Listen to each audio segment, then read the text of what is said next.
profil pelajar Pancasila. Belajar, bergerak, berbagi untuk negeri, kita menjalin kolaborasi. Belajar, bergerak, berbagi untuk negeri, demi bakti pada Ibu Pertiwi.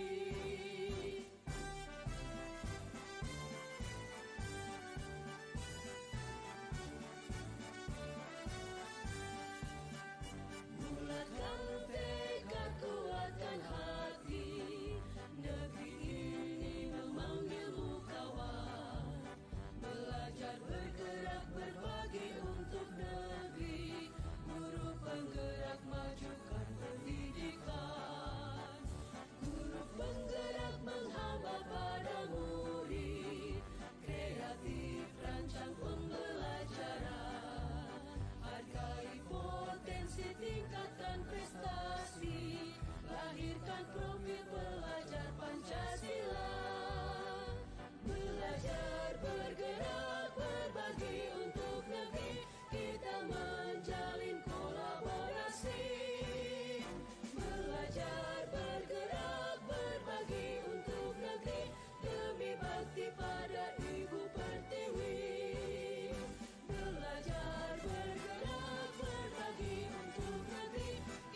Bagus Abu.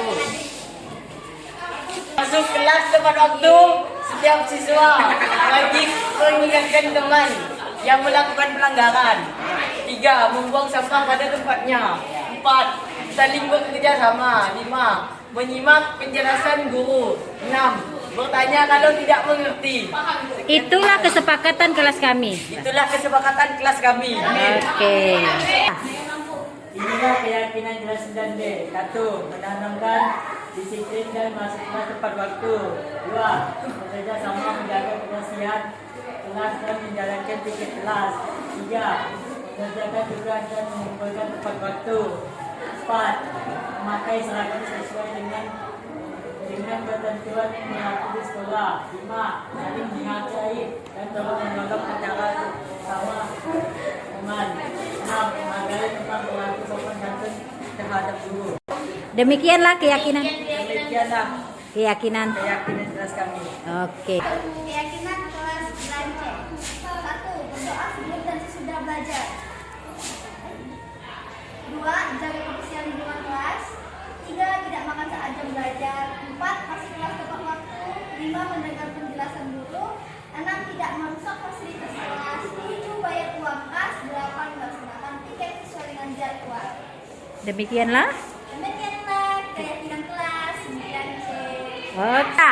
Inilah kesepakatan kelas 8A. Datang tepat waktu, ambil tugas jika tidak ada guru, taat aturan sekolah, selalu menjaga kebersihan, atribut selalu memakai teknologi, menjaga fasilitas kelas, selalu menghindari saling toleransi. Asep. Kan? Keyakinan kelas 8D. Menanamkan disiplin dan hadir tepat waktu. Kerja sama menjaga kebersihan kelas dan menjalankan tiket kelas. Mengerjakan dan mengumpulkan tugas tepat waktu. Saling menghargai dan menolong antar sesama teman. Menjaga dan tidak merusak barang yang ada di dalam kelas. Menghargai dan berlaku sopan dan santun kepada guru. Laksanakan sholat kemusola sesuai jadwal. Terima kasih. Terima kasih.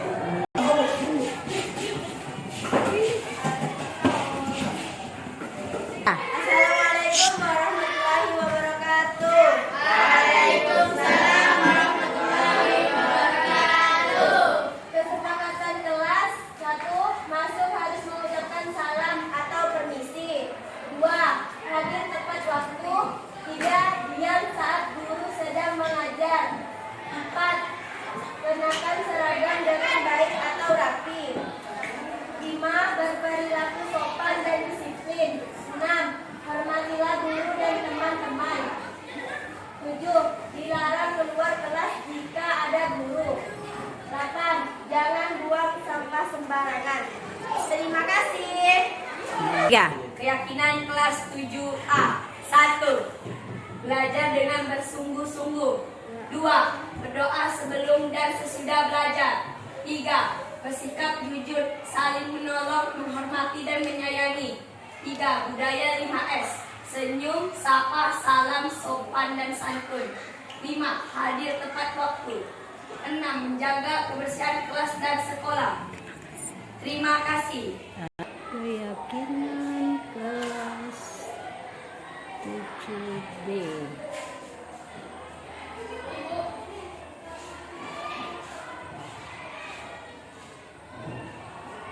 Kesepakatan kelas 7C. Jaga kebersihan ruang kelas kita. Dilarang membuli. Datang tepat waktu. Kerjakan tugas. Wajib memberi sapa, salam, senyum. Dilarang makan dalam kelas. Terima kasih.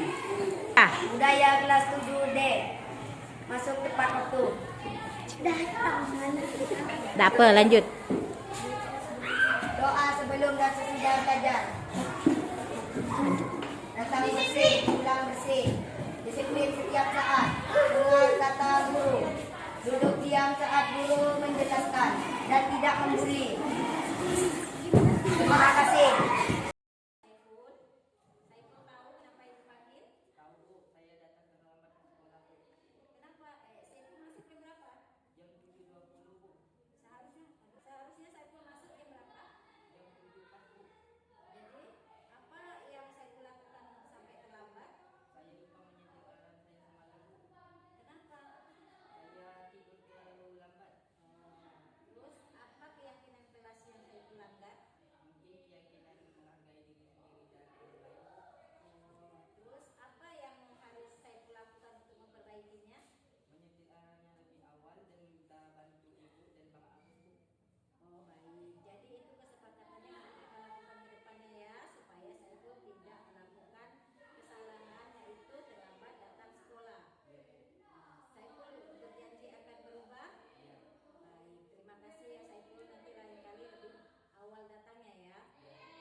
Assalamualaikum warahmatullahi wabarakatuh.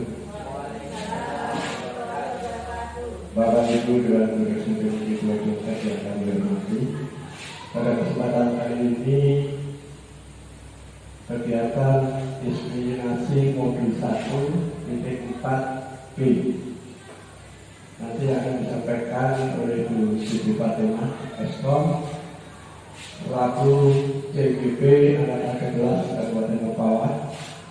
Kami harapkan Bapak Ibu betul-betul serius, jadi tidak ada yang mundur lagi, dan kita harapkan nanti Bu Siti Fatimah bisa lolos menjadi guru penggerak. Juga untuk nilai positif untuk SMP Negeri 2, semakin banyak guru penggeraknya, nilai raportnya akan lebih baik lagi. Karena ini imbasnya nanti ada istilahnya pos kinerja. Jadi Bapak kita nanti mendapatkan pos kinerja.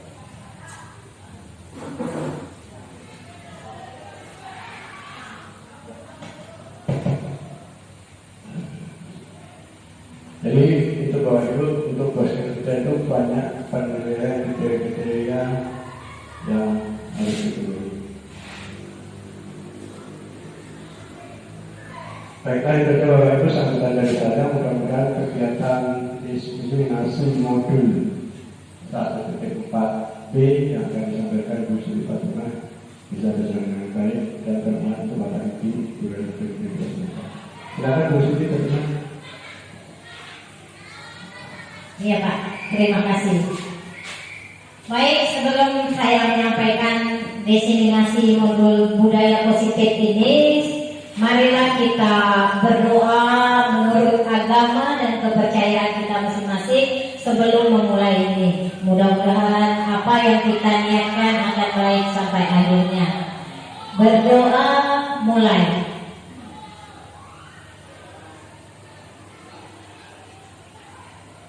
Berdoa selesai. Terima kasih Pak atas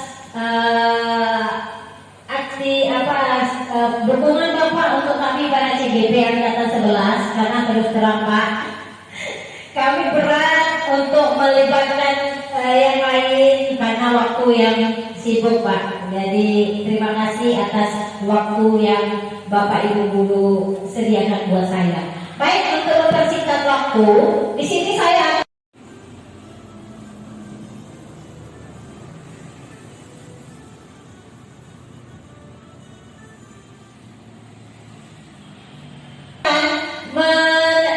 membagikan penerapan dan membagikan pemahaman serta pengalaman dalam implementasi budaya positif di SMP Negeri 2 Jukat. Ini merupakan tugas saya Pak.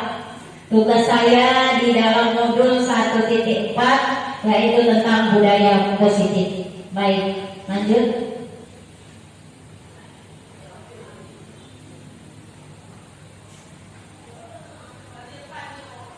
Di sini di angkatan 11 ini fasilitator saya adalah Pak Fajar Sidik Setiawan dan pengajar praktik saya adalah Bu Rika Yuska Septina SPG dari Kabupaten Mempawah. Nah, tujuan di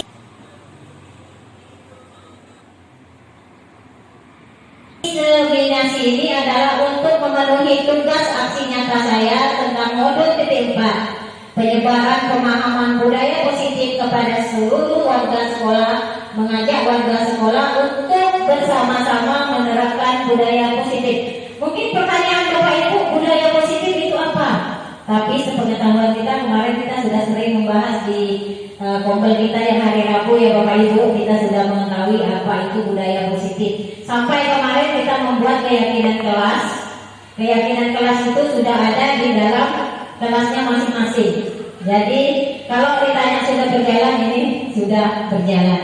Oke, next.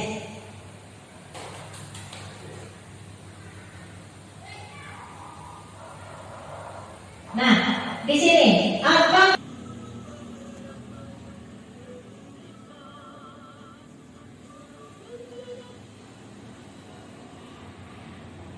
Bapak Ibu setuju dengan pernyataan berikut.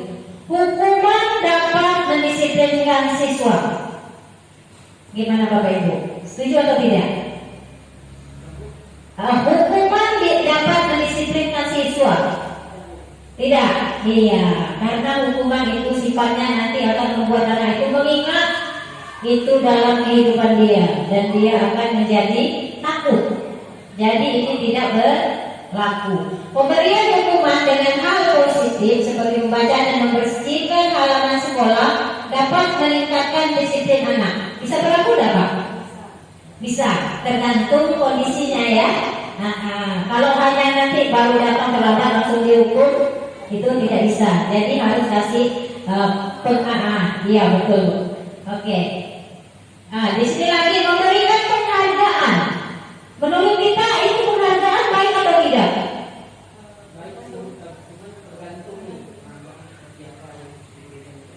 Iya benar, tergantung lagi situasinya ya Pak. Baik, lanjut.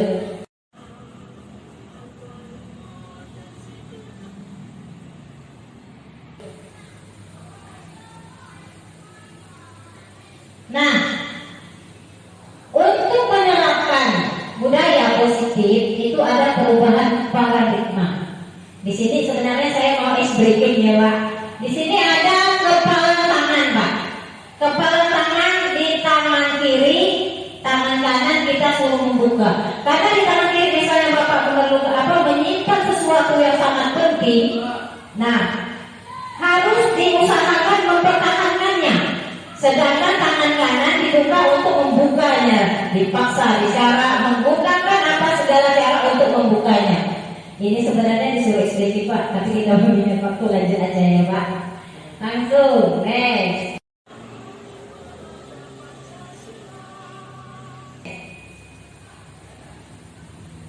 Apa itu budaya positif? Nah, budaya positif di sekolah yaitu adanya nilai-nilai, keyakinan dan kebiasaan di sekolah yang berpihak kepada peserta didik agar dapat berkembang menjadi pribadi yang kritis, penuh hormat dan bertanggung jawab. Oke. Nah, konsep inti budaya positif itu ada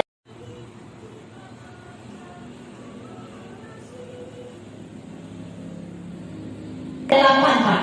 Perubahan paradigma belajar, disiplin positif, nilai kebajikan, kebutuhan dasar manusia dan motivasi perilaku manusia, posisi kontrol guru, keyakinan kelas. Nah ini kita udah biasa dengar. Segitiga restitusi untuk membahas masalah yang menyangkut tentang siswa, misalnya terlambat, tidak mengikuti pelajaran kita. Di sini nanti penerapannya kita gunakan segitiga restitusi. Yang pertama adalah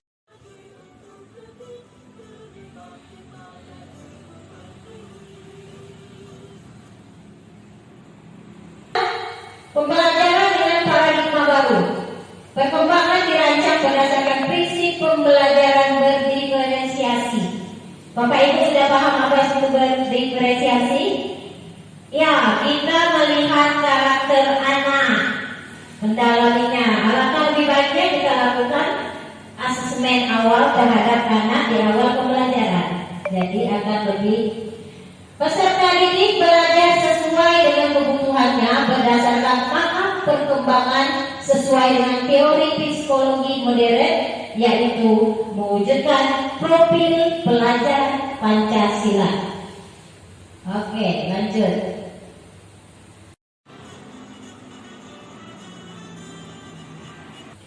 Di sini ada miskonsepsi. Miskonsepsi itu salah arti tentang teori kontrol.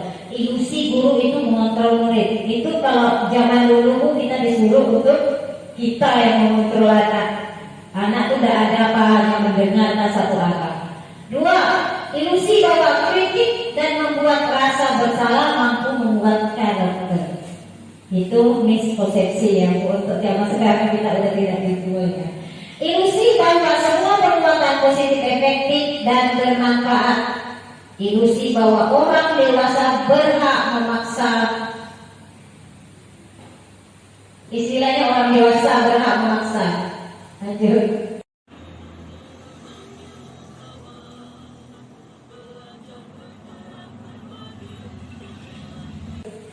Di sini ada mengubah paradigma stimulus respon ke pendekatan teori kontrol.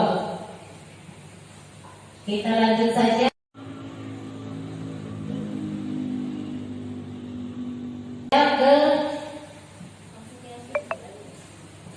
Oke, yang kedua ada disiplin positif. Disiplin berasal dari kata disiplin yang artinya belajar. Nah, di sini disiplin positif berupa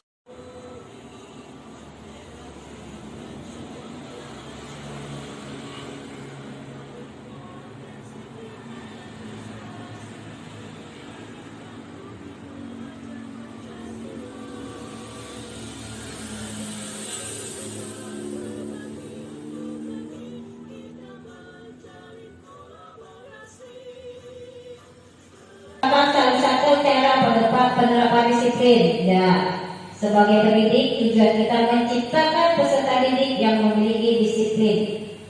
Lanjut yang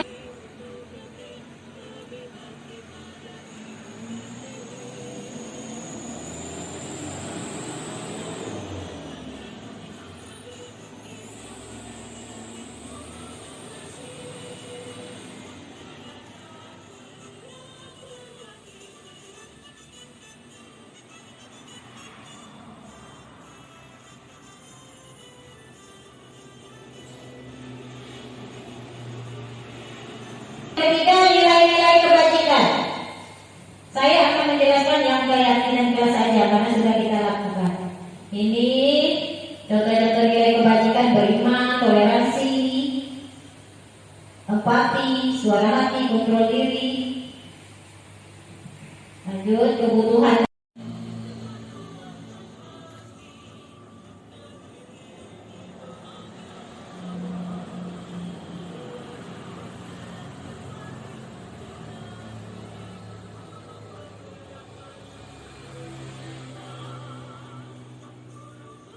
Dasar manusia, segala satu kita penuhi dengan baik. Nah, ada kebutuhan dasar manusia. Kebutuhan dasar manusia itu ada 5: bertahan hidup, kasih sayang dan rasa diterima, penguasaan, kebebasan dan kesenangan. Ini merupakan dasar kita untuk membentuk anak. Motivasi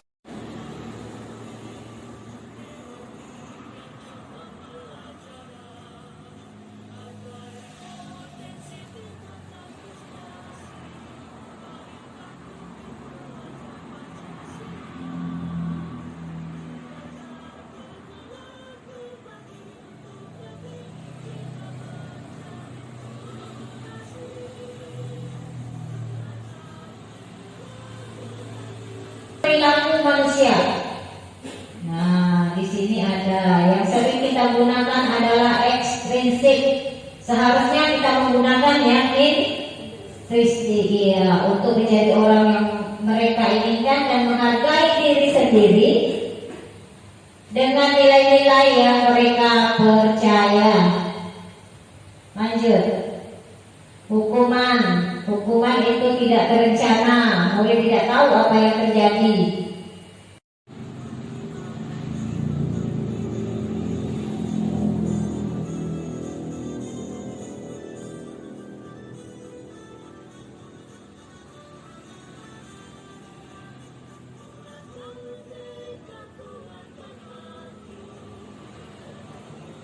Posisi kontrol. Nah, di sini posisi kontrol untuk menguatkan segitiga restitusi. Kalau kita guru mengambil keputusan itu sebagai penghukum atau pembuat merasa bersalah, bisa jadi teman, bisa jadi pemantau dan bisa jadi manajer. Tapi diusahakan jadi manajer, Bu. Manajer kita lebih mendalami kasus anak. Di sini penghukum, menghardik, menunjuk, menyakiti, menyindir. Kalau di manajer itu menang. Nah, saya lebih meyakini kepada keyakinan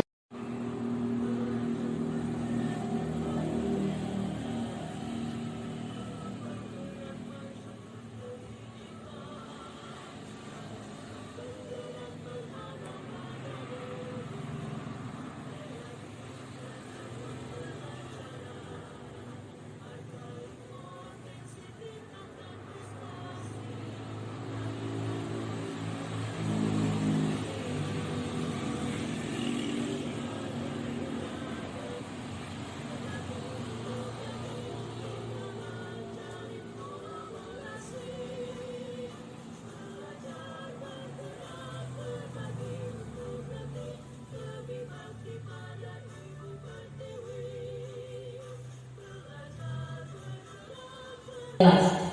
Keyakinan kelas. Mengapa keyakinan kelas? Mengapa tidak peraturan kelas?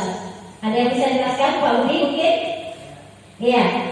Kalau keyakinan kelas itu kesepakatan yang disepakati bersama di suatu kelas. Iya. Dan peraturan itu dibuat satu orang. Misalkan guru tersebut membuat peraturan kelas seperti ini. Iya. Berdasarkan dengan keyakinan. Iya, jadi harus didengar ya dari satu arah. Iya, benar Pak Budi. Baik, keyakinan di kelas itu membuatkan untuk keyakinan kita semua keluarga sekolah.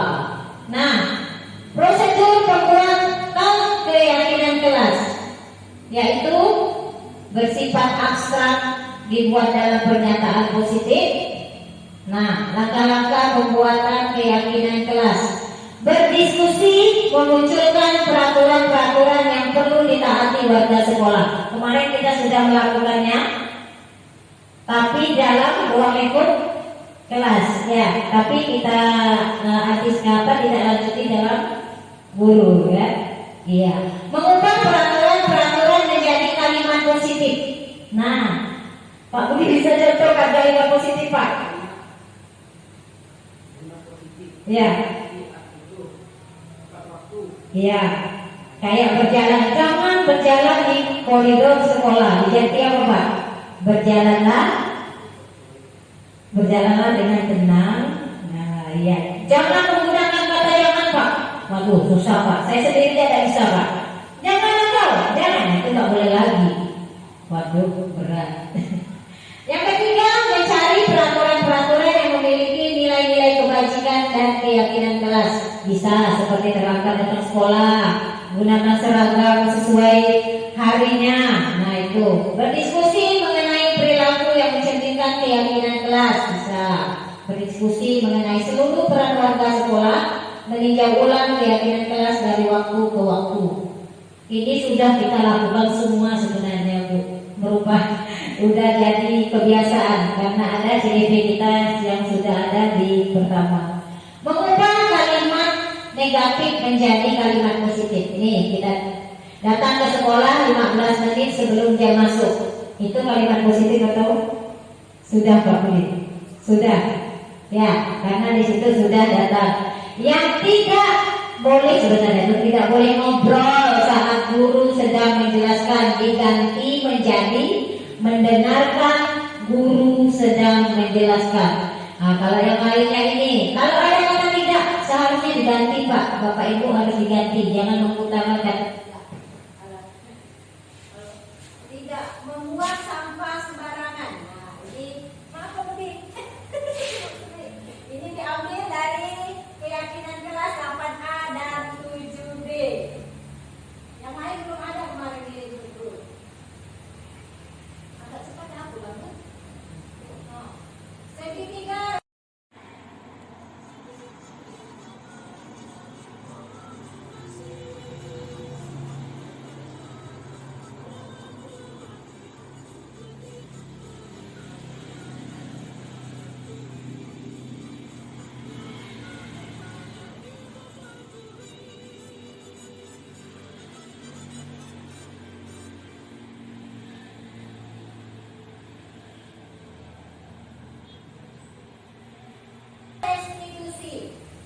Segitiga perangkat dibutuhkan.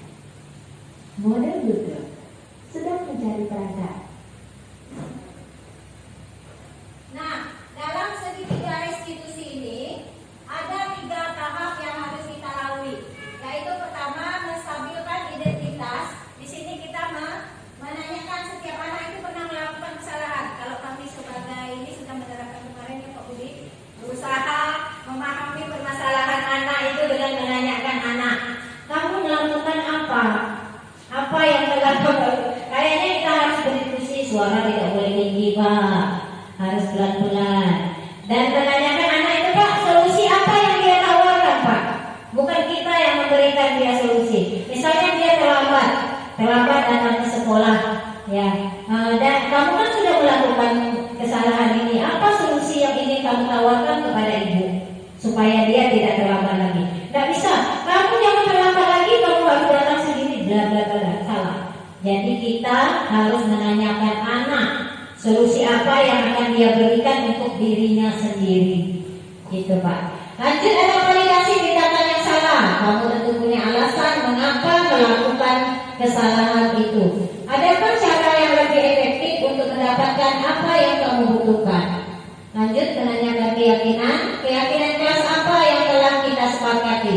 Nah, kalau saya kemarin Pak nanyakan keyakinan kelas apa yang kamu langgar kalau kamu membolos. Nah, itu lebih menghargai dan menghormati diri sendiri, karena dia tidak menghormati dan menghargai dirinya dengan membolos. Itu keyakinan kelas yang ada. Lanjut. Ini tahapan segitiga, menstabilkan identitas, tidak langsung menyalahkan siswa berdasarkan prinsip membuat kesalahan. Validasi tindakan yang salah, menanyakan alasan. Oke. Nah, ini aja Pak. Jadi dalam menyampaikan definisi budaya positif tadi ada 8 hal yang ingin disampaikan Pak, termasuk dari keyakinan kelas. Sekian saya ingin menyampaikan ini aja Pak. Terima kasih atas perhatiannya. Saya ucapkan wassalamualaikum warahmatullahi wabarakatuh.